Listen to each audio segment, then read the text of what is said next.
Live from the O'Brien Services Stadium Studios, this is the fifth quarter.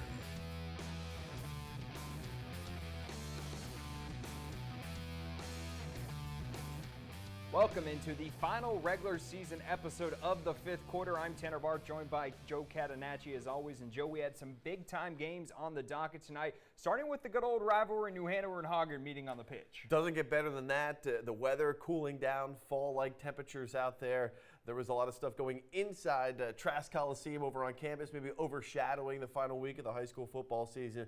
But it doesn't get better than Hocker, Hanover. It's the game of the week here on WWAY's fifth quarter. Well, let's do it, shall we? Hocker has owned the series as of late with two blowout wins in the last couple of meetings between these two. What would we have tonight at Viketown? Let's check it out. The highlights, our fifth quarter game of the week. As you said, we go out to Viketown. Hocker's won the past two, but New Hanover, they're riding high. They're sitting right now at 9-1. And check out this from the get-go. Jeremiah Bancroft, defensive tackle and full score. That's the fridge right there for New Hanover getting it in. And they would not slow down at all offensively tonight. A Wildcat package, and it's JoJo Jaheim Marshall slicing the Vikings defense, and forget about it, to the house for the score. And the Wildcats are running all over the Vikes tonight. And the ground game would end up being the difference, as you said. This time, it's another senior. It is Makai Stanley. He looks like the fridge himself, but he can flat out run the football, gets around the edge, will not be brought down all the way for the touchdown. It was all New Hanover in the second quarter. The Wildcats put up 27 points after the first quarter was scoreless. Big win here for the Wildcats, and again, not to overlook, of course, the offense, but the defense for the Wildcats. Throughout the course of this Mid-Eastern Conference schedule, they have held Mid-Eastern Conference opponents to 7 or less points throughout the course of the conference schedule. They did it again tonight against Hocker. New Hanover wins it 30-7. We're so proud of them. You know, they came together. There's a lot of change in the last year. And those seniors were incredibly resilient and accepted the change, adopted the change, and it's really paid off for them. So I'm really proud of the work they've put in, the coaching staff, and you know, our fans. They showed up tonight, so you know, I'm really happy to be a Wildcat, and it's a great place to be.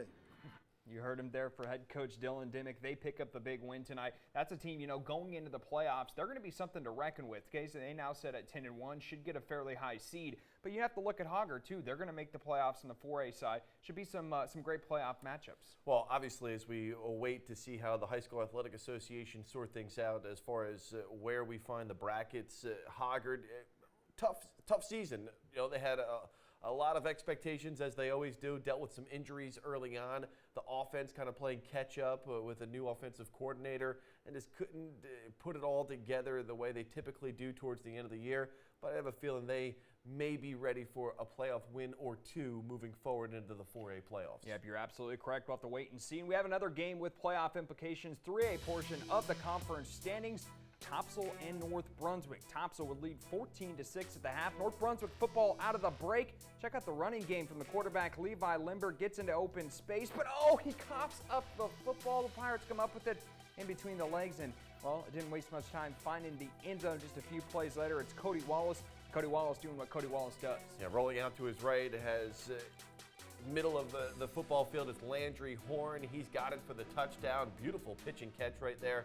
Topsail 26 in the third quarter. But North Brunswick had a response of their own. Levi Limbert says, I'll take it straight ahead. Bulls in for the score, 20-13 at that point. Then a minute left to go in the game. North Brunswick trying to march down and tied up, but Brock Dempsey reads out the screen pass, sniffs it out. He would pick off the pass, and Topsail picks up the big win over North, 20-13.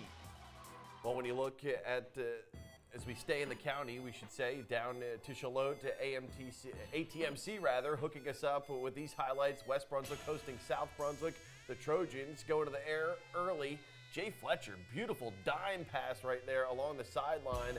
And that would be not the last time we saw the West Brunswick passing attack. Another fantastic catch right there. Yeah, they were doing it all night long, especially in the first quarter. Then it's DeAndre Clarida, takes it himself, punches it in for the score. The Trojans on the early advantage in this one over South Brunswick. South needed a win tonight to make sure they would get into the playoffs, but West wasn't having it. Trey Bell says, get out of my way, lowers his shoulder.